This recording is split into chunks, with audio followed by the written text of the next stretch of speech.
नमस्कार अनि हार्दिक स्वागत छ दर्शकबिन कार्यक्रम प्रश्न समयमा म भूपाल लुइटेल। आजको प्रश्न समयमा हामी नेपालको संसदमा करिब 2 वर्षदेखि विचाराधीन अवस्थामा रहेको नागरिकता विधेयकको विवाद, त्यो नागरिकता विधेयकमा प्रस्तावित कतिपय व्यवस्थाहरू यति घातक छन् कि त्यसले देश नै विलय हुन सक्ने सम्मको आकलनहरू त्यसको पक्षमा अथवा भनौँ त्यसको विपक्षमा तर्क गर्नेहरूले बताइरहेका छन्। के कारणले नेपाल यदि नागरिकतामा खुकुलो प्रावधान राख्ने हो भने विलय हुन सक्छ त? यो परिकल्पना गर्नु पनि आफैमा अनौठो लाग्न सक्छ, तर त्यसको विपक्षमा रहेकाहरूले दर्जनौं दृष्टान्त दिइरहेका छन्। नेपाल अप्ठ्यारोमा पर्छ, ढिलो चाँडो यो विलयतर्फ जान सक्छ र सिक्किम या फिजीको अवस्थामा पुग्न सक्छ भन्ने तर्क छ। सिक्किम के भएको थियो, फिजी के भएको थियो, अध्ययन गर्नेलाई थाहा होला, हामीले पनि बताउन सकौँला, तर आम मानिसलाई जनसाधारणलाई यो कुरो थाहा नहुन सक्छ सिक्किममा के भएको थियो, फिजीमा के भएको थियो। यो विषय पनि आजको कार्यक्रममा मूलतः यो दृष्टान्त नेपालसँग किन मिल्न खोजिरहेको छ यो कुरो पनि आजको कार्यक्रम मार्फत हामी खुलाउने प्रयत्न गर्नेछौँ। र नेपालमा खासमा नागरिकता विधेयकको विवाद चाहिँ वैवाहिक अङ्गीकृतलाई तत्कालै नागरिकता दिने या त्यसका लागि निश्चित वर्षको प्रावधान राख्ने भनेर विवाद छ। राजनैतिक दलहरूबीच भएको विवादमा सहमति नहुँदा गृहमन्त्रीले अरू 5 दिनको समयमा राष्ट्रिय सहमति गरेर नागरिकताको विषय टुङ्ग्याउने समय लिनुभएको छ राज्य व्यवस्था समितिबाट। यो बुधबारको विषय हो र त्यसमा खासमा काङ्ग्रेसले मौजुदा व्यवस्था अनुसार नै नागरिकता दिनुपर्छ, चाहे त्यो वैवाहिक अङ्गीकृत होस् या अरू कुनै व्यवस्था।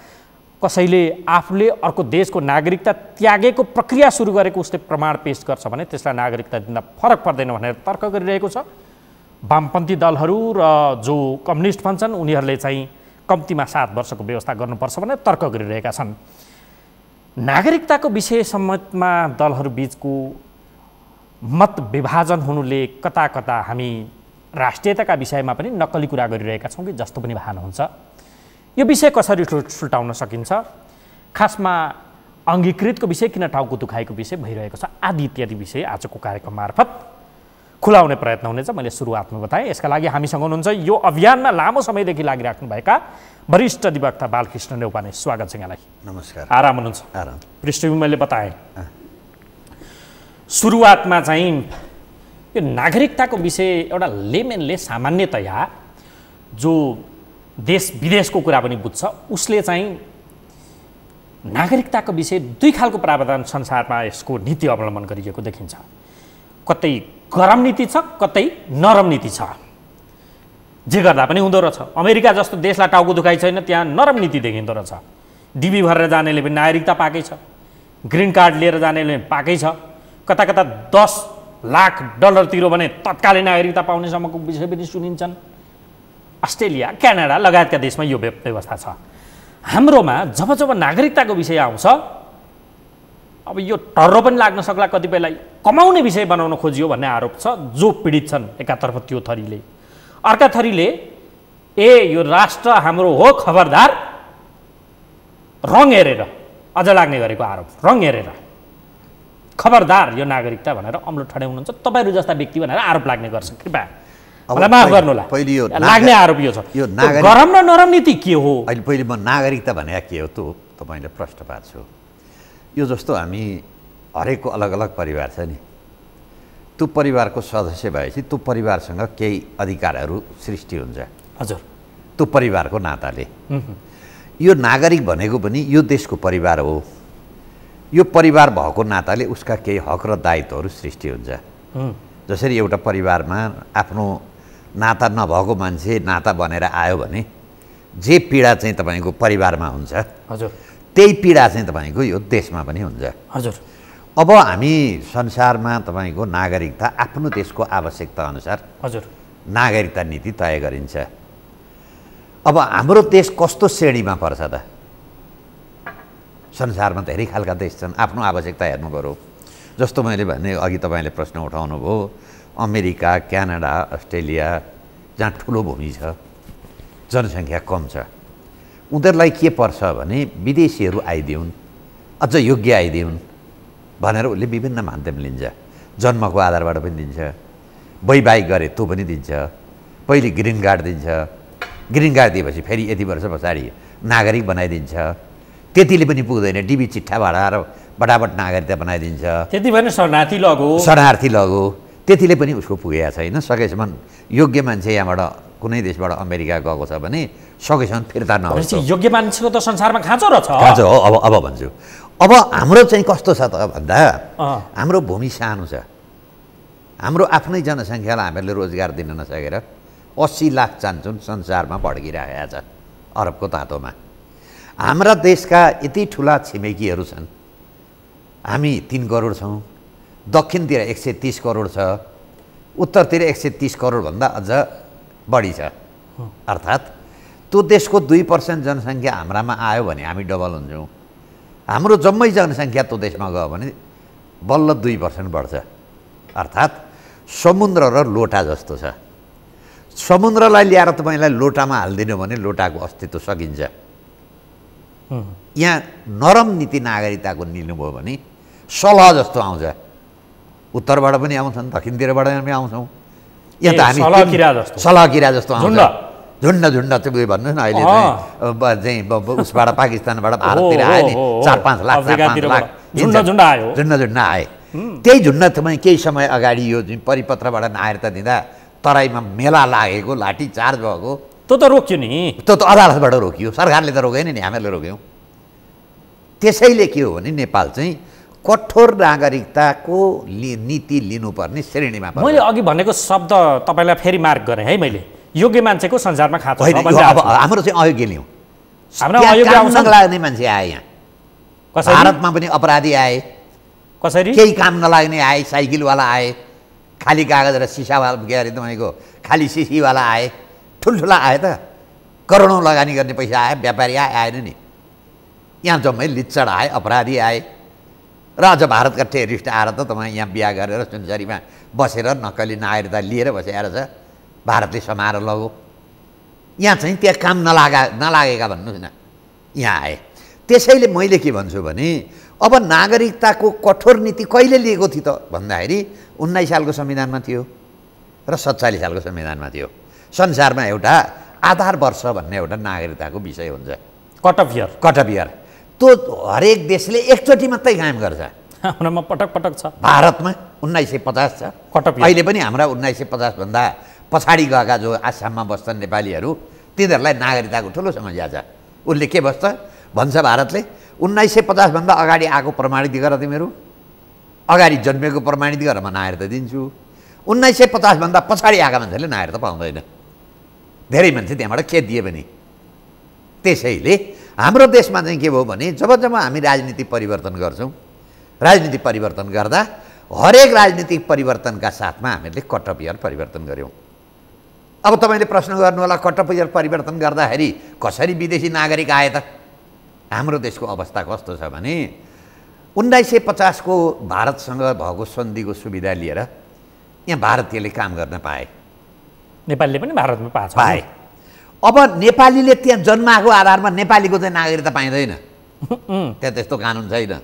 1950 भन्दा अगाडि आऊ, 1950 भन्दा अगाडि जन्म्यो अनि नागरिकता क्लेम गर भन्छ। हाम्रो देशमा चाहिँ 1950 को सन्धिको सुविधा लिएर बसेर आएका मान्छेलाई 63 सालको आन्दोलनले, अन्तरिम संविधानले 46 साल चैत 23 गते भन्यो, 72 सालको संविधानले 72 साल असोज 2 गतेसम्म नेपालमा जन्मिएका भन्यो। अब 1950 को सन्धिको सुविधा लिएर जम्मै आएका मान्छे परिवार नियोजन गरेर त आएका छैनन्। यहाँ बच्चा बच्ची जन्माए, यहाँ बिहाबारी गरे, 2 पुस्तासम्म बसेका छन्। ती जम्मै भारतीयलाई हामीले नागरिकता बाँड्यौँ। त्यति मात्रै होइन, तिब्बतीहरू शरणार्थी पनि नेपालमा थिए, आएर बसे। यहाँ बच्चा बच्ची जन्माए, बिहेबारी गरे, 2 पुस्तासम्म गइसक्यो, ती जम्मै यहाँ जन्मिए। त्यो जन्मको आधारमा त्यसलाई पनि दियौँ, भुटानी शरणार्थीलाई पनि दियौँ। बङ्गलादेशको द्वन्द्वको बेलामा यहाँ बङ्गलादेशी आएका थिए, जो चाहिँ सेकुवा पर्न र मकै पोल्न नेपालमा सिकाए, तिनीहरूलाई पनि हामीले नागरिकता बाँड्यौँ। अब भन्नुहोस्, यति सानो देशमा यस्तो उदार नीति लिएर कसरी यो देश रहन्छ? किन नरहने आधार के छ? नरहने आधार के छ भने हामीभन्दा बढी उनीहरूको जनसङ्ख्या भयो भने कसरी, त्यो सम्भावना कसरी छ? त्यसको सम्भावना कसरी छ भने भारतका गृहमन्त्री राजनाथ अहिले रक्षा मन्त्री छन्, उनीहरूले सार्वजनिक रूपमा के भने हामीहरूले नेपालमा भारतीयलाई 1 करोड भारतीयलाई नागरिकता लिइसक्यो। आमामा 1 करोड 1 करोडलाई 1 अर्ब 33 करोड त जनसङ्ख्या छ त्यहाँको। होइन 1 करोड 1 करोड जनसङ्ख्या हाम्रो 3 करोडमा 1 करोड ओहो 1 करोड भने 33%। त्यही त त्यो त 1 अर्ब 30 करोड हारा त उहाँको जनसङ्ख्या जनसङ्ख्या 30 करोड। होइन नेपालको जति जनसङ्ख्या 3 करोड छ नि, ए 3 करोडको 1 करोड चाहिँ हाम्रा मान्छे छन्। हाम्रा भारतीयले नेपालमा 1 करोडले जनसङ्ख्या लिइसकेका छन्। त्यो भनेको 33% बढी भयो। 33% भयो, हामी 3 करोड हो नि जम्मा। अब अहिले मेरो आशंका के छ भने अहिलेको पर्सेन्ट हेर्ने हो भने तपाईँ चाहिँ चाबेल जानुहोस्, गौशाला जानुहोस्, तपाईँको नारायण गोपाल चोक जानुहोस्, 5 जनामा तपाईँको 2 जना छ विदेशी देख्नुहुन्छ सडकमा। अहिले पनि यहाँ सडकमा हेर्नुहोस् सर्वे गर्दा नेपालका पनि 80 लाख विदेशमा छन् छ, तर तिनीहरूले नागरिकता पाएको छैन नि। यी चाहिँ पाकै नागरिकता पाएका भन्दा पाकै हुने पाकै। अब 45 लाख जुन अहिले 37 चाहिँ तपाईँको 33% भने नि, अहिलेको अनुमानमा के छ भने 45% चाहिँ यी गलत नागरिक छन्। 45%? 45%। 1 करोडको 45% होइन, टोटल हाम्रो जनसङ्ख्याको। ए अनि नेपाली मूलका कति छन् भने 55 होलान्। अब 45 बढेर 51 भयो, 55 घटेर 49 भयो भने हाम्रो देशको हालत के हुन्छ? के हुन्छ? अब के हुन्छ भने यो देशमा नेपाली मूलका मान्छे चाहिँ अल्पमतमा पर्छन्, विदेशी मूलका मान्छे यो देशमा शासक हुन्छन्। अनि तपाईँले अघि प्रश्न गर्नुभयो, अब के हुन्छ त्यो बेला? फिजी ल फिजी र यो फिजी भनेको के भने तपाईले बारम्बार भारतमा का उखु खेती गर्न फिजी गए मान्छेहरू, त्यहाँ हामीहरू जस्तै सरकार रहेछ, जो आयो त्यसलाई नागरिकता बाँड्दो रहेछ। यति बढी नागरिकता बाँडी छ। अहिले चाहिँ के छ भने त्यहाँको स्थानीय मान्छे अल्पमतमा छ, भारतबाट उखु खेत गर्न गएका मान्छे चाहिँ तपाईँको सरकारमा छन्, महेन्द्र चौधरी। अब त्यो अवस्था हाम्रामा 1-2 निर्वाचन पछाडि यहाँ पनि थुप्रो महेन्द्र चौधरी छन्, संसदमै छन्। हो र तपाईँ हेर्नुहोस् न, पहिलो पुस्ताका नागरिक छन् धेरै मान्छे। को हुन् तिनीहरू? तराईवादी दलका नेता अधिकांश र नेपालका धेरै नेता भन्नुहोस् न। तपाईँले आशंका गर्ने गरेका व्यक्ति, तपाईँले आशंका गर्ने गरेका व्यक्ति, तपाईँले त पहिलो पुस्ताका जति संसदमा छन् त। तिनीहरूको बाबु कहिल्यै यहाँ नागरिक थिएनन्। राजेन्द्र महतोको पहिली छोराले नागरिकता लियो, अनि पछि मात्रै बाबुले लियो। भनेको राजेन्द्र महतो। तर उनको त्रिपाठीको पनि त्यही छ हालत, महन्त ठाकुरको पनि त्यही छ हालत। यी जति तराईवादी छन् नि, तपाईँ प्रमाणित गरिदिन सक्नुहुन्छ यो कुरा भोलि? प्रमाणित त निर्विवाद आएको छ। अहिले तपाईँ संसदमा कतिजना त दोहोरो नागरिकता भएका मान्छे छन्, अहिले आइरहेको छ सञ्चार माध्यममा। म तपाईँलाई फेरि दोहोऱ्याएर सोध्दैछु है, यो तपाईँ प्रमाणित गर्न सक्नुहुन्छ भोलि? भन्दैछु, ईश्वरिता गिरी त एकजना देखिएकी मात्रै हुन्। पहिलो पुनर्स्थापित संसद छ नि, पुनर्स्थापित संसदमा माओवादी तर्फबाट संविधान 63 को अन्तर्निहित 63 सालको एउटा भारतीय नागरिक थियो माओवादी तर्फबाट। हामीले कसैको नागरिकता टेस्ट गऱ्यौँ न, एउटा भारतीय नागरिक। अहिले पनि संसदमा सञ्चार माध्यममा आएको छ, सामाजिक सञ्जालमा। यो मान्छे चाहिँ के हो भने भारतीय। यो तपाईँ भोलि पुष्टि गरिदिनुपर्छ, विवाद भयो भने यो भोलि तपाईँले पुष्टि गर्छु। त विवादै हो नि, म जिम्मेवारी साथ भन्दैछु नि त। तर तपाईँ जसलाई शङ्का गरेर नामै खिच्नु भयो नि, हृदय त्रिपाठी त मन्त्री हुनुहुन्छ अहिले। हुनुहुन्छ। तपाईँले एकजना कर्मचारी चलाइराख्नु भएको झाजी थिए, एकजना चाहिँ तपाईँको जनकपुरका, ती झाजीका भाइ उहाँ मुखिया छ, दाइ आएर के भने यहाँ चाहिँ मन्त्री भयो। राजेन्द्र महतोलाई तपाईँ त्यस्तो किसिमको सङ्गीन आरोप लाउँदै हुनुहुन्छ जसले यो देशको भूगोल फिर्ता ल्याऊ भनेर त्यत्रो बिचवाला झुन्डाउनुपर्छ। अहिले भने झुन्डाउनुपर्छ। सबैतिर नक्कली हेरौँ न त, लेन्डुप दोर्जेले पनि भनेको थियो नि, सिक्किममा लोकतन्त्र ल्याउँदा, प्रजातन्त्र ल्याउँदा, संविधान सभा ल्याउँदा लेन्डु दोर्जेले के भनेको थियो? विकासकै लागि ल्याएको थियो, जनताको अधिकारकै लागि ल्याएको थियो, सम्पन्नताको लागि ल्याएको थियो, नयाँ सिक्किमै ल्याउँछु भनेर ल्याएको थियो नि। तर अन्ततोगत्ता के गरौँ? विलय गरौँ। यहाँ पनि त्यही विलय हुन्छन्। र हरेक म के भन्दैछु भने, तर तपाईँको यो आरोप नि नेपालज्यू, एउटा निर्वाचित सांसद जो प्रत्यक्ष निर्वाचित भयो, फेरि प्रत्यक्ष मान्दैछु, पटक पटक मन्त्री हुनुभएको हो, अहिले धनुषाबाट निर्वाचित सांसद राजेन्द्र महतो हो, कपिल वस्तुतिरबाट हृदय त्रिपाठी हो, होइन नवलपरासीबाट जो मन्त्री पनि हुनुहुन्छ, बालवाला मन्त्री हो, मन्त्री पनि हुनुहुन्छ। तपाईँहरू उहाँ पहिलो पुस्ताको नागरिक हो। अझ भन्दैछु म, नेपालमा सबभन्दा बढी करप्सन हुने चाहिँ तपाईँको ठाउँ भनेको नागरिकता। अधिकांश सिडिओ साहेबहरूले पैसा लिएर नआएर तपाईँ होइन, म त त्यहाँ आउँछु। अहिले तपाईँले जसलाई आरोप लगाउँदै हुनुहुन्छ जुन किसिमको, ती व्यक्तिहरू जनताको सार्वभौमिकता, ठिक छ, सार्वभौमिकता त लेन्डुप्दोर चाहिँ पनि इलेक्टेड मान्छे हो। 32 जनामा 31 जना त 32 जना इलेक्टेड थिए नि, 31 जनाले विलय गर्नुपर्छ भनेर भोट हाले। तपाईँ जनताले छानेको बित्तिकै त्यो चाहिँ सुनले धोको हुन्छ र त हुँदैन। ध्यान मतले हिजो अस्ति गरेको कुरा नकली हो, भनी बनाऊ हो। त्यसो भए योभन्दा अगाडिका गतिविधिहरू होइन, अस्ति संसदमा भएको ठिक छ, बोलेर हुने भए भन्ने मैले लेन्डुप्दोर ज्या कुरो गर्दैछु नि। बोलेर हुने भए त अहिले प्रधानमन्त्रीले 51 सालमा महाकाली सन्धिमा बोल्दा के भनेको थियो? महाकाली सन्धि पास गर्दाखेरि पश्चिमबाट सूर्य उदय हुन्छ, करोडौँ डलर आउँछ, अब नेपालका दुःखका दिन गए, यही एउटा सन्धि पास गर्न मात्रै बाँकी छ भने होइन? यिनै नेताले संविधान सभा भएर नेपालमा लोकतन्त्र आएपछि सिङ्गापुर हुन्छ भने होइन? यिनै नेताले राजाले लगेर र राजा र रानीले विदेशमा लगेर पैसा राखे, सब पैसा ल्याएर छपक्क विदेशबाट ल्याएर चाहिँ विकास गरिदिन्छु भने होइन? भयो रहेछ एउटा कुरो, साँचो रहेछ। देखियो, भ्रष्टाचारलाई जम्मै कारबाही गर्छु भने घोषणापत्र पढ्नुहोस् त कम्युनिस्टको, नेकपाको घोषणापत्र निर्वाचनको के लेखेको छ? हामी चुनाव भयौँ भने, जनताले भोट दिए भने एकचोटि राजनीतिज्ञको सम्पत्ति छानबिन गर्नु। विषय बरालिएला भन्ने मलाई चिन्ता भयो। अब तपाईँले फिजी र त्यहाँ लगाए।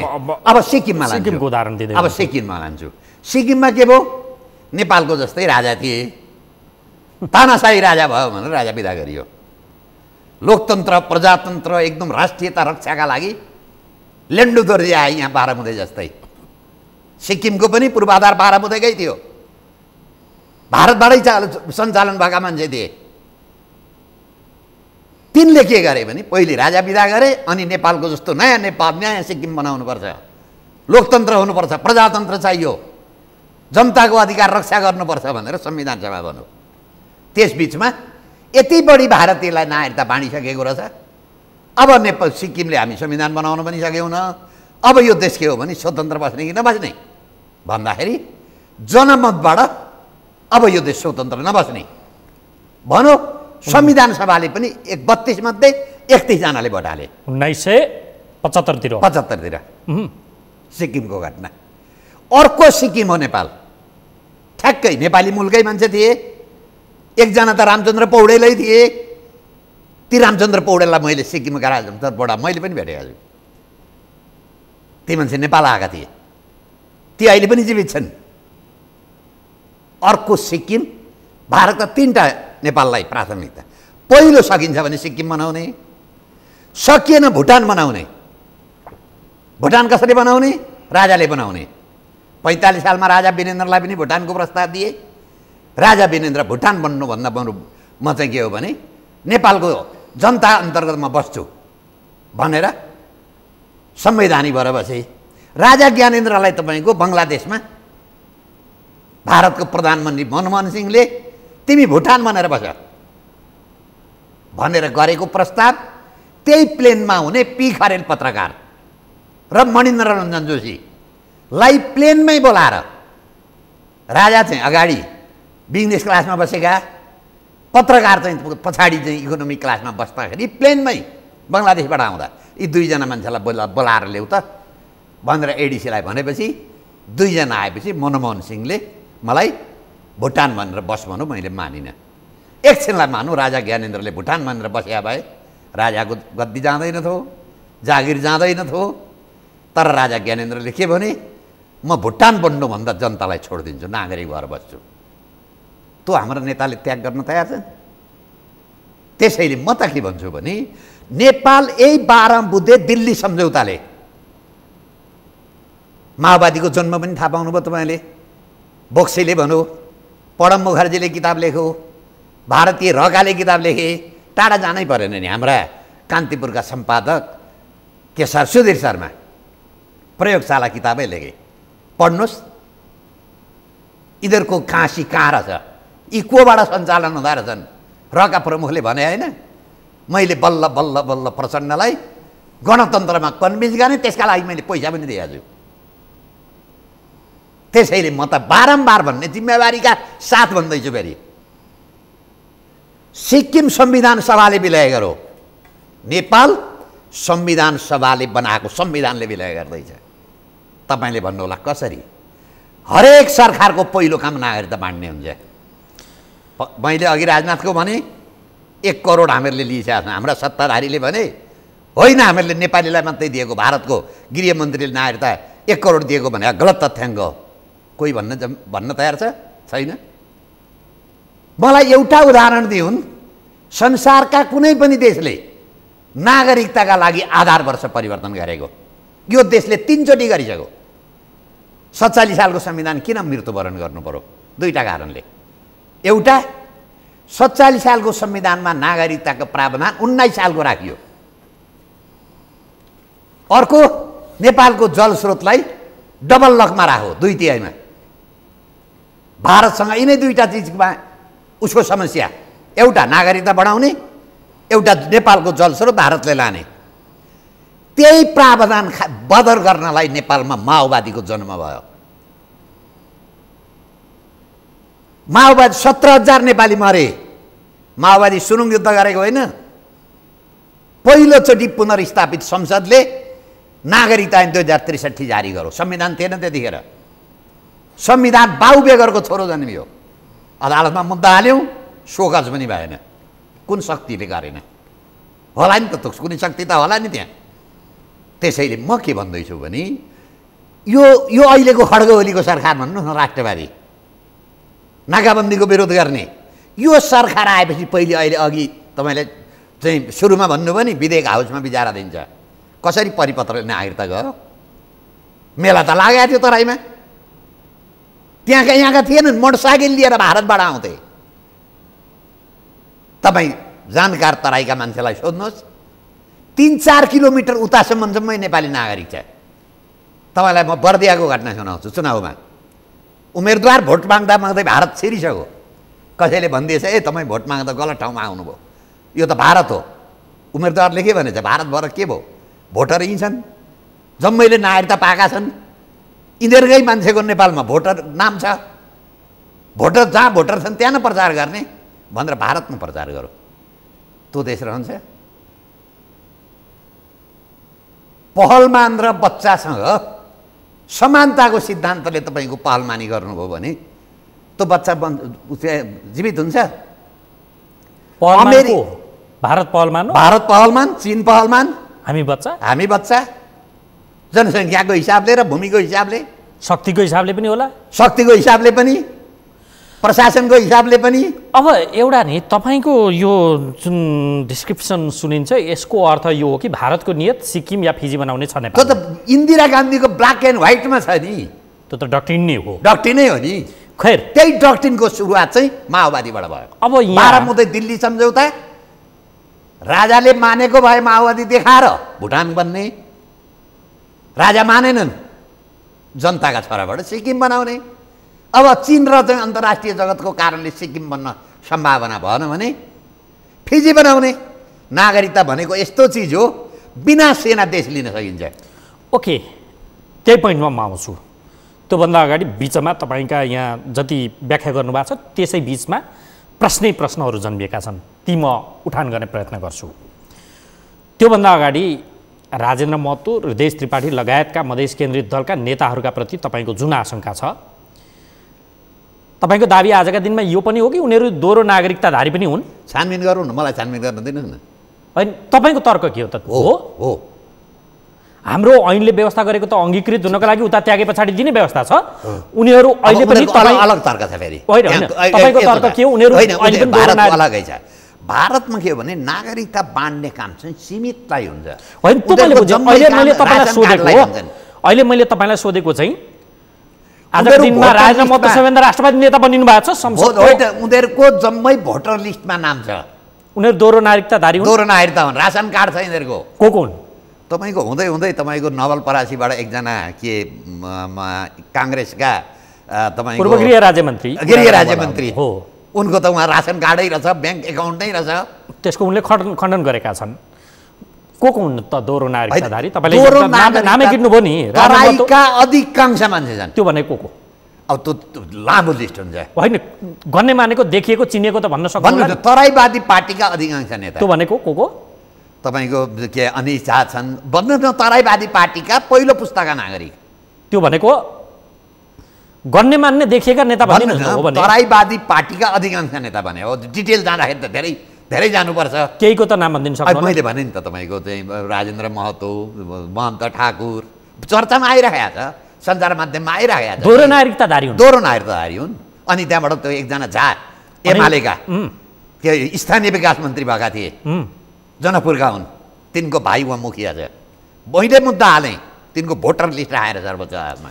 अनि राजेन्द्र महतोको यो फेरि तपाईँलाई यो प्रश्न सोधो, यो नक्कली हो लेनु दोर्जेले पनि त्यसै भन्नु भन्नुभयो होइन? यो कैफियत हाम्रो कहाँ छ त? यी व्यक्ति यो कैफियत कहाँ छ भने हाम्रो प्रावधान त अङ्गीकृत पनि छ, जन्मसिद्ध छ, वंश छ, नागरिकता दिने प्रावधान, त्यसपछि मानार्थ, अब गैर आवासीय र आवासीय यी प्रावधान अरू पनि थुप्रो आएका छन् होइन क्याटेगोरी। कैफियत हाम्रो त्यो मूल नै त्यही होला होइन। कैफियत कहाँ छ भने पहिलो हामी के छ भने यो देशप्रति जिम्मेवार भयौँ न एउटा। दोस्रो के भयौँ न भने तराईवादी पार्टीका नेता हामीहरूले तराईका भूमिपुत्रबाट ल्यायौँ न। अनुहार मिलेका कारण नागरिकता दिउँ। भारतले तिनैलाई तराईवादीको नेता मानो, जसको परिणाम नोक्सान कसलाई भयो भने तराईका भूमिपुत्रलाई भए। 4 पुस्ता 3 पुस्ता नागरिक भएको एउटा कुनै तराईवादी नेता देख्नुहुन्छ तपाईँ? छैन। र अहिले जो 62-63 सालबाट तपाईँ गलतसँग नागरिकता लिएर चाहिँ आए नि, अहिले तराईको परपर नेपाली टाउको समाएर बसेको छ। यी लोकतन्त्री नागरिकता हामीहरूलाई भगाए। सुरुमा पहाडिया भगाए आन्दोलनको नाममा, अहिले हुने खाने नहुने। अहिले तराई जानु, वीरगञ्ज जानुहोस्, जनकपुर जानुहोस्, राजविराज जानुहोस्, त्यहाँको स्थानीय मान्छे कोही भेटिँदैन, सब लोकतन्त्री नागरिक आए। त्यहाँको मान्छे बरु विस्थापित हुँदैछ। अब त्यो मार तराईवादीवाला चाहिँ मान्छेलाई, तराईवाला जो परपर भूमिपुत्र छ नि, लामो समयदेखि बसेका थिए नि मान्छे तराईमा। नेता जन्माउने नि हामीले गलत जन्मियो त्यो हो। हामीले के भन्यो भने ल त्यो त हो, दिल्लीसँग सम्पर्क भएको मान्छेलाई चाहिँ नेता भन्यो, अरू नेता भएन। जस्तो हाम्रोमा अहिले भन्नु न, अरू पाहाडिए नेताको कुरो, हामीहरूले कसलाई नेता मान्यौँ? जसले बढी मान्छे मारो, जो बढी जेल बस्यो, त्यसलाई हामीहरूले नेता भन्यौँ। त्यो त लोकतन्त्रको लागि, उदारताका लागि लडेको नेतालाई तपाईँ मान्नु न? गरो त, अरू देशमा संसारमा त्यस्तो छ। केपी शर्मा ओली जो अब अहिले पछिल्लो समय त भूगोल जोगाउनका लागि उहाँले भगीरथ प्रयत्न गर्नुभएको छ। अब त्यो पनि गजब छ। भूगोल के छ भने म चाहिँ के भन्दैछु भने उहाँले गर्नुभयो राम्रो, तर नक्सा कागजमा छापेर देश आउने भए तिब्बतको जो छाप्नुहुन्न थियो, नक्सा पनि छाप्नुहुन्न थियो, यो अलिक अधुरो कुरो भयो। पहिले वार्ता गर्ने, लालपुर्जा त पहिले चाहियो नि। हो, अब त्यसो भए यो प्रचण्डले संसदमा बुझेँ मैले, भाषण गरेर सुने मैले, राज संस्थाले गुमाएको भूमि हामीले फिर्ता ल्याउने प्रक्रिया सुरु गर्यो। गुमायो कसले? संविधान सभाले 1962 पछाडिको नक्सामा नेपालको कायम नहुने अनि संविधान सभाले हाम्रा क्वाइनमा छ, हाम्रा स्कुलका पाठ्य पुस्तकमा छ, हाम्रो सुगौली सन्धिमा छ। त्यत्रो थाहा थियो भने संविधान सभाले किन बनाएन? संविधान सभाले त गुमाएको रहेछ। सबभन्दा देशघातीको रहेछ त नेपालमा संविधान सभा रहेछ। त्यसले किन कालापानी र लिपुलेक छुटायो? के थियो आधार छुटाउने? थाहा थियो नि त, त्यत्र जेल बसेका, त्यत्र दिल्लीबाट दीक्षित भएर आएका नेता। संशोधन गर त, थाहा पाएपछि ल्यायो त। संशोधन ल्याएको होइन? थाहा पाएर जिम्मा लिन पाइन्छ?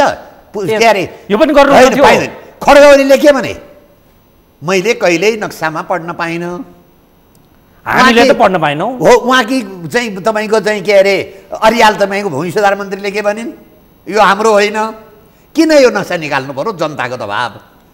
हामी लगायत म पनि थुनामा परेँ, 400 मान्छे थुनामा परे यो कालापानी र लिपुलेकमा।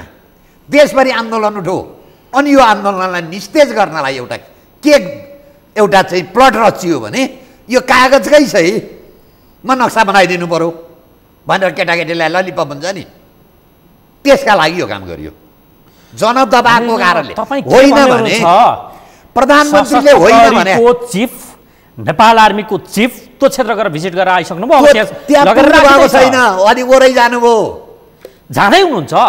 स्ट्राटेजिक पोइन्ट कहाँ हुन सक्छ उहाँलाई त फुलमाला लगाइदिनु होला, फिर्ता लिएर आउनुहोस् न पहिले। होइन, यो नक्सामा ल्याउनु पनि यो गलत हो, तपाईँ यो भन्दै हुनुहुन्छ। नक्सामा लिएर आउँदैन। एउटा कुरा नि अघि तपाईँले भनेको कुरामा फेरि फर्किनुपर्ने हो। बङ्गलादेशबाट तत्कालीन राजा ज्ञानेन्द्र फर्किने गर्दा तपाईँले 2 जना पत्रकारको कोट पनि दिनुभएको छ, त्यहाँ नाम लिनुभएको छ, पी खरेल र मनोरञ्जन जोशी। Okay, M Joshi. भुटान जस्तो भएर तिमी बस भनेर मनमोहन सिंहले गरेको प्रस्ताव नमान्दा तत्कालीन राजा ज्ञानेन्द्रको सत्ताच्युत भयो। तपाईँको वीरेन्द्रको हत्याका पछाडि नागरिकता विधेयकमा लालमहर अथवा भनौँ फरेन पोलिसी र ठुलो सङ्ख्यामा मान्छे छन्। फरेन पोलिसी र डिफेन्स पोलिसी भारतले आफ्नो पन्जामा पार्न चाहन्थ्यो, त्यो नमान्दा यो अभिगत नेपालको सधैँभरि भइरहेको छ भन्ने तर्क एक खालको छ पनि। यदि त्यस्तो हो भने अहिलेका नेताहरूले त्यो गर्न सक्छन् जनतालाई दिन भन्ने तपाईँको चुनौती थियो अघि, होइन चुनौती थियो। यदि त्यो चुनौती हो भने बहालवाला प्रधानमन्त्री केपी शर्मा ओलीले संविधान जारी गर्दै ताका श्याम शरण लगायतका दूतहरू आउँदै गर्दा त्यसलाई नटेरेर संविधान जारी भएको सत्यलाई अस्वीकार गर्न तपाईँ सक्नुहुन्छ? एक। दोस्रो नाकाबन्दी लगाउँदा डटेर नाकाबन्दीका विरुद्ध लडेको, बरु चीनतिरका नाकाहरू खोलेको कुरालाई तपाईँ अस्वीकार गर्न सक्नुहुन्छ? 2।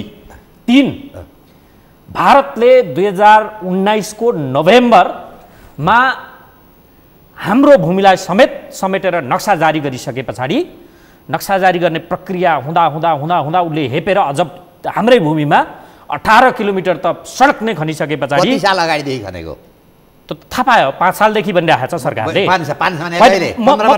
म तथ्य दिँदैछु, यसलाई तपाईँ कृपया त्यसलाई थापाउँदै सडक नै उद्घाटन गरिसके पछाडि नेपाल सरकारले त्यो कठिन परिस्थिति, जनताको विरोधलाई शक्तिमा परिणत गर्दै नक्सा जारी गरियो। यति दबावका बीच कोरोना महामारी छ, हामी चाहिँ वार्ता गर्छौँ भनेर उसले लोलोपत्तो खस्दै थियो र पनि नक्सा जारी गरेर यो किसिमको अडान, यतिसम्मको हैसियत, यतिसम्मको अडान, यो सम्मको छवि राख्न सक्ने यो सरकार जो भूमि फिर्ता ल्याउनका लागि म अब भगीरथ प्रयत्न गर्छु भन्दैछ, उसका विरुद्ध तपाईँ षड्यन्त्र भन्दै हुनुहुन्छ। भन्दैछु फेरि बङ्गलादेश बन्ने प्रस्ताव, भुटान बन्ने प्रस्ताव नमान्दा सत्ताच्युत भयो, तपाईँ त्यो भन्दै हुनुहुन्छ। भन्दैछु र यही सरकार जो भूमि ल्याउने आँट गरेर त्यो फौज 17वटा टुकुडी त हराएको थियो त्यति बेला महेन्द्रको पालामा, 18औं नहटाएको हो, फेरि कालापानी त्यसको कहानी अर्को छ।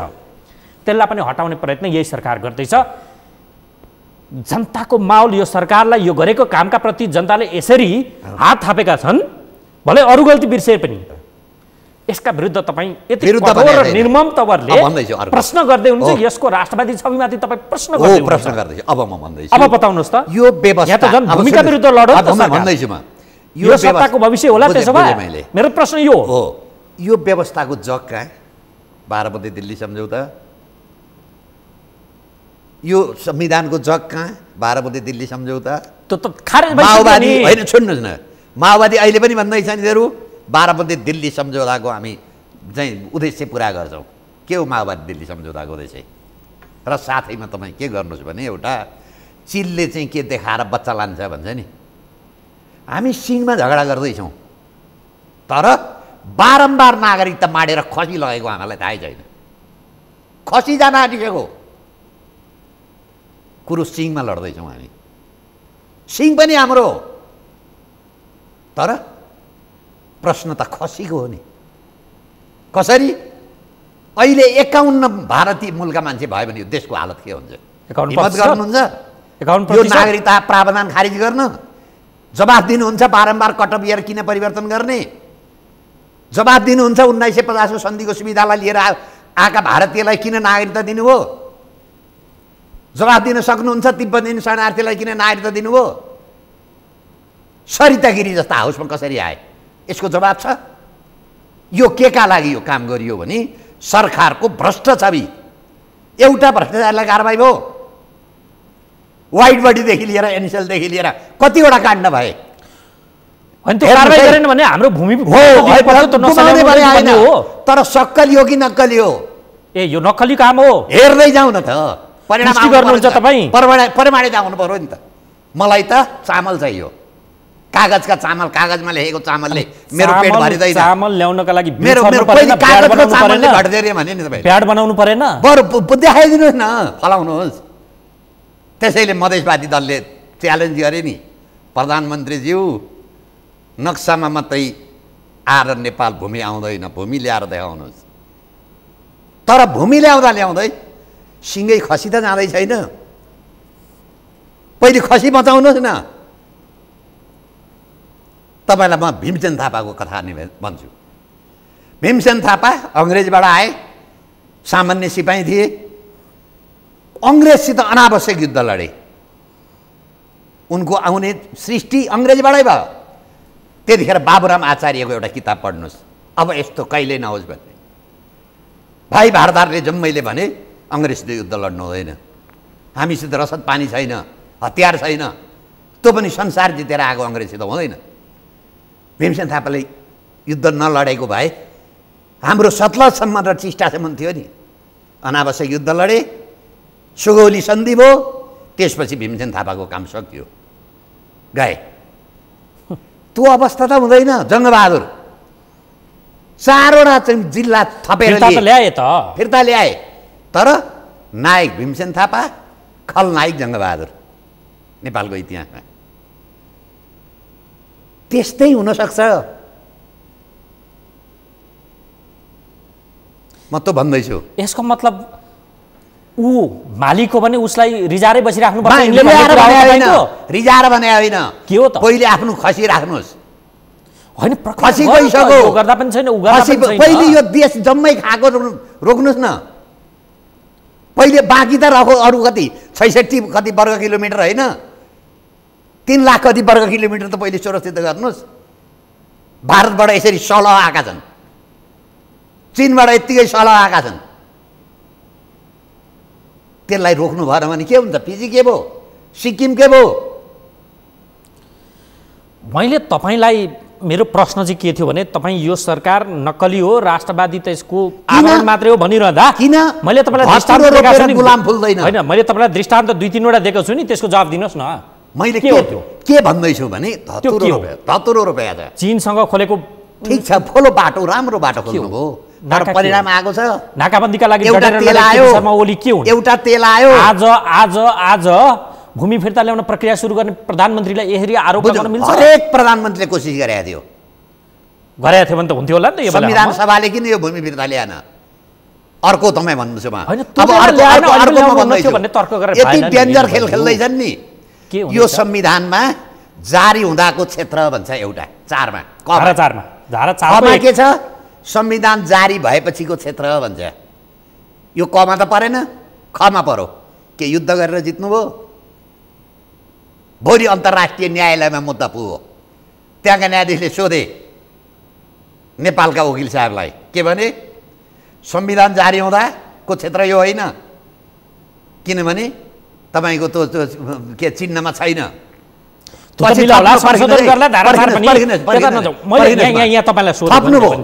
उनले प्रश्न गर्छ, तपाईँ युद्ध गर्नुभयो, जित्नुभयो? होइन। भारतले दियो? होइन। कसरी आयो त यो? सन्धिले स्पष्टसम्म किटान गरेको छ। गर्ने विषय 4 किन राख्नुभयो त? 4मा 2 ठाउँ राख्नुभयो। एउटा संविधान जारी हुँदाको क्षेत्र, दोस्रो संविधान जारी भएपछि प्राप्त हुने क्षेत्र। यो संविधान जारी भएपछि प्राप्त हुने क्षेत्र भयो। कसरी प्राप्त भयो? दियो भारतले, 4 चाहिँ तपाईँको नयाँ मुलुक दिए जस्तो अङ्ग्रेजले। युद्ध जित्नुभयो। यो त आफ्नै खुट्टामा मन्जरो हाल्ने काम भइरहेको छ। मैले तपाईँलाई सोधेको कसले गरौँ भन्दाखेरि संविधान सभाले गरौँ। संविधान सबैले बनाउँदाखेरि यो क्षेत्र गाभेर नक्सा बनाउनु पर्थ्यो। त्यतिखेर हाम्रा नेतालाई कसले पट्टी बाँधिदिएको थियो चाहिँ नाक उसमा आँखामा? त्यसमा मैले यो विषयबाट लिएर कि भन्ने चिन्ता मात्रै भयो मेरो। नेपालज्यू, मैले सोधेको चाहिँ तपाईँ यो सरकारको देशभक्तिका माथि प्रश्न गरिरहेको छ। यदि 50 पाइला हिँड्नु छ, सरकार 1 पाइला हिँड्यो, तर भ्रम के पार्दैछ भने म 50 पाइला हिँडिसकेँ, 49 पाइला बाँकी छन्। अघि मैले भने नक्सा ल्याएर भूमि आउँदैन। अनि प्रक्रिया त सुरु गर्नु पर्यो होला नि ठिक त, छ, लाल एक पूर्जादारले पाइला बनाउनु पर्यो हिँड्नुभयो, नि। तर यहाँ दीपावली के गरियो? भूमि आइसक्यो भनेर दीपावली गरियो। ल्याएर त देखाउनुहोस्, त्यसपछि दीपावली। म पनि दीपावली गर्छु, तर त्योभन्दा पहिले यहाँ 12 मुद्दे दिल्ली सम्झौताबाट हरेक सरकारले बाँडेका नागरिकता पहिले रद्द गर्नुहोस्। ल, नागरिकताकै विषयमा आइपुग्यो। अब नागरिकताकै लागि पनि यो सरकार त राष्ट्रवादी काम गर्न लागेको देख्नुहुन्न तपाईँ? देखियो नि त। वैवाहिक अङ्गीकृतलाई अब सुन्नुहोस्, वैवाहिक अङ्गीकृतका हकमा कम्तीमा 7 वर्षको व्यवस्था राख्नुपर्छ, त्यसपछि दिनुपर्छ। अब अहिले कति गइसक्यो त? कम्युनिस्ट सरकार योभन्दा अगाडि कति गइसके? कहिले आएको यो प्रावधान? छानबिन होला नि, यो त अब गर्न खोजिरहेको कुरालाई त। यो के भन्छ भने मरेपछि औषधि बहुमत चाहिँ उसको पुर्याइसक्नुभयो, चाहिने सिट भइसक्यो, मरेपछि औषधि गर्ने। यो कोरोना जस्तै भयो, मरेपछि टेस्ट गर्ने। देश चाहिँ सिद्ध्याइसक्नुभयो, बहुमत उसको हातमा पुगिसक्यो। अब अर्कोचोटि संसदको चुनाव हेर्नु न, कतिजना तपाईँको चाहिँ के अरे सरिता गिरी आउँछन् चुनाव जितेर। त्यसैले म के छु भने हरेक चिज मौकामा गर्नुपर्छ। उयो कोरोनाको टेस्ट र यो चाहिँ वैवाहिक अङ्गीकृत नागरिकताको 7 वर्ष एउटै प्राप्त। फेरि अर्को यो त कम्युनिस्टले राखेको छ, तर सँगसँगै अर्को पनि ज्वाइँलाई पनि दिने, त्यो पनि सँगसँगै छ। छोरीलाई, हाम्रो छोरी विदेशीसँग बिहे गरेको छ भने ज्वाइँलाई पनि ल्याउने। अब भन्नुहोस्, त्यो प्रावधान तपाईँले राख्नुभयो भने 1.5 करोड छन् होइन नेपालमा महिला, जम्मै विदेशीले मात्रै बिहे गर्छ। यो देश सिद्ध्याउने अभियानमा लाग्यो कोही भने देश सिद्धिन्छ। त्यसैले म त के भन्दैछु भने धतुरो रोपेर गुलाब फुल्दैन, कोदो रोपेर धान फल्दैन। पुष्पकमल महान कामरेडजीले 12 मुद्दे दिल्ली सम्झौता गर्दा 17,000 मान्छे मार्दा भारतका बन्दुक, भारतको आतिथ्य प्रयोग गरेर नेपाली मार्नु हो। परिणाम हामी उधार छौँ, नेपाली मर्छौँ, तर विदेशीलाई नागरिकता भर्छौँ। त्यसको जवाब छ। र यो नागरिकताको विषयमा प्रधानमन्त्री आउँछन् खड्ग ओली, को पुष्पकमल आउँछन्, गृहमन्त्री, म बस गर्न तयार छु। तर यत्रो नागरिकताको संविधान सभादेखिले प्रश्न गरौँ, म अहिलेसम्म नागरिकता लड्ने हरेक सरकारका पालामा मुद्दा लडेको छु, एउटा मसित सम्पर्क गर्न आउँदैनन्। उनीहरूको के चिन्ता छ? यो आइदियो भने जम्मै भाँडिदिन्छ। त्यहाँ त जम्मै औँठा चाप्छन्, केही बुझ्दै नबुझिया छन् मान्छे। नेताले जे भनौँ त्यही ताली बजाइदिनेछन्। त्यसैले म के भन्दैछु भने अरू जम्मै सिद्धिएर एउटा चाहिँ तपाईँको टुप्पी समाएर, यो त हाम्रो त टुप्पी नै हो, यो नक्साको टुप्पी देखिन्छ, टुप्पी पलायो, तर जिउ त गइसकेको छ नि हामीहरूले। तपाईँले केही पर्दैन। भोजराज पोखरेल संविधान सभाको, दुईटै संविधान सभाको निर्वाचन, उनी प्रमुख निर्वाचन आयुक्त थिए। उनले लेखेको एउटा किताब रहेछ, आत्मवृत्तान्त केही छ, 142 पेजमा। त्यो कुनै एउटा टेलिभिजनमा उनले प्रसारण गर्दा त्यति क्लिप चाहिँ आउँछ। भारतीय राजदूतसँग उनको बडा मित्रता रहेछ। उनले के भन्छन् अरे, हरेक नेता आएर मसित गिडगिडाउँछ, मलाई मन्त्री बनाइदिए, मलाई प्रधानमन्त्री बनाइदिए, एउटा पद छ, कतिजनालाई मैले बनाइदिउँ? तपाईँका नेता के भएका? भारतीय राजदूतले प्रमुख निर्वाचन आयुक्तसँग पदमा भएका बेला। अब तपाईँ महान मान्छे भन्नुहुन्छ। नारायणहिटीमा भएको मन्त्री नियुक्ति गर्ने अधिकार हामीले कहाँ गुमायौँ? राजदूतकामा पुर्यायौँ। अनि कागजको नक्सा निकाले, त्यसमा हामी के भन्दैछौँ भने महान ठुला पृथ्वीनारायण शाह आयो देशमा। खै ठिक छ, यसमा तपाईँको विमति हुनु र अर्का थरीको सहमति हुनु आम रूपमा यो विषयमा परिणाम आओस्। आम रूपमा सबै नेपालीले आयो भने गरेका छन्। म गल्ती रहेछु भनौँला, तर प्रक्रिया सुरु गरेकोमा सरकारलाई साथ दिनुपर्छ, स्वागत गर्नुपर्छ। यसमा विमति नै छैन। संविधान सभाले जिम्मा लिने कि नलिने घुमाएको रहेछ कसले? संविधान सभाले गर्यो, त्यसलाई स्वागत गर्नुपर्छ भन्ने तर्कमा किन थाहा नपाएका? यस्ता कच्चा मान्छेलाई यो देशको शासनमा राखेर तपाईँको जीवजान हाम्रो देशको रक्षा हुन्छ? पञ्चायतले किन थाहा पाएन? महेन्द्रले किन थाहा पाएनन्? यसको जवाब बारम्बार चिठी लेखेको छ। जवाब दिनु पर्दैन? बारम्बार इतिहास हो। होइन, त्यति त्यसो भए त्यति बेला त सार्वभौम सत्ता राजामा नि थियो, ठिक छ। उनले किन गर्न सकेन? इतिहास भइसक्यो त। यसको जवाब दिनु पर्दैन? इतिहास भइसक्यो त, गइसक्यो त। त्यसलाई अहिले सच्यायो यो सरकारले। यसलाई गलत अब भन्ने? सरकार कहिले सत्या, कहिले सत्तामा आए? खड्ग ओली कहिलेदेखि थिए पावरमा? त 46 सालदेखि थिए। शेरबहादुर कहिलेदेखि थिए? 46 सालदेखि थिए। 46 सालदेखि कति वर्ष भयो? 23 वर्ष भयो यी सत्तामा आएका। अब एउटा कुरा बताइदिनुहोस्, तपाईँले अब नागरिकताको